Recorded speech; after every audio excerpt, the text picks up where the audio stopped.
இன்றைக்கி நம்ம பதிவில் முருங்கைக்கீரையோட பயன்கள் என்ன அப்படிங்கிறது தான் பார்க்க போகிறோம். இது எங்கள் வீட்டு பின்னால் இருக்கக்கூடிய ஒரு முருங்கை மரம். இந்த முருங்கை மரத்திலுடைய இலைகள்லாம் பாருங்கள் எவ்வளோ பசுமையாக இருக்குது இல்லையா? பச்சை நிறத்தில் இருக்கக்கூடிய எல்லா இலைகள், காய்கறிகள் எல்லாமே நம்மளுடைய கல்லீரலுக்கு ரொம்ப நன்மை தரக்கூடிய ஒரு உணவுப் பொருளாக இருக்கும். இப்போது இந்த முருங்கைக்கீரையை நம்ம சாப்பிட்றதுனால நம்ம உடலில் இருக்கக்கூடிய சூடு சமன் செய்யப்படுது. நம்மளுடைய வாய்ப்புண்ணாக இருக்கட்டும், நம்மளுடைய வயிற்று பிரச்சனையாக இருக்கக்கூடியும், இல்லை வயிற்றில் இருக்கக்கூடிய புண்களாக இருக்கட்டும், இது சரி பண்ணுது. அது மட்டும் இல்லாமல் நம்ம அதிகமான வேலை பார்க்கும் பொழுது நம்ம உடலில் வாதம் அதிகரித்து அதனால் வலிகள் ஏற்படும். அந்த வலியை சரி பண்ணுது.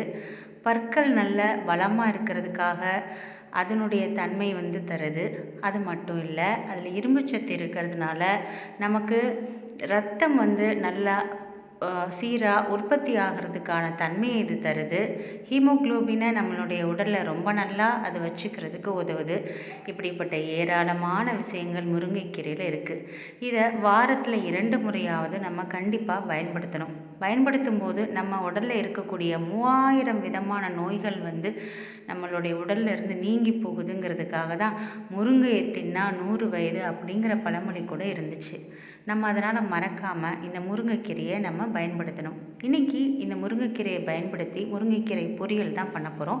இதில் உங்களுக்கு ஒரு டிப்ஸ் என்ன அப்படின்னு பார்த்தீங்கன்னா, இந்த முருங்கைக்கீரை கருத்து போகாமல் அப்படியே பச்சை கலரில் இருக்கிறதுக்கு என்ன பண்ணணும் அப்படின்னா, நம்ம வெங்காயம், தக்காளி, கடுகு இதெல்லாம் சேர்த்து தாளித்த பிறகு நம்ம இந்த முருங்கைக்கீரையை போட்டதுக்கு அப்புறமா மஞ்சள் தூள் சேர்க்கணும். அதுக்கப்புறம் அது கூடயே உப்பு சேர்த்து தண்ணீரை நம்ம மெதுவாக தெளித்து விடணும்.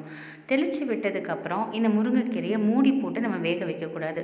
மூடி போட்டு நம்ம வேக வைத்தோம் அப்படின்னா மட்டும்தான் அந்த கீரையினுடைய நிறங்கள் மாறி போயிடும். அதனால் இந்த மாதிரி நம்ம அதை மெதுவாக வதக்கும் பொழுது, சீரான தீயில வேக வைக்கும் பொழுது நமக்கு தேவையான சத்துக்கள் எல்லாமே இந்த முருங்கைக்கீரையில் இருக்குது.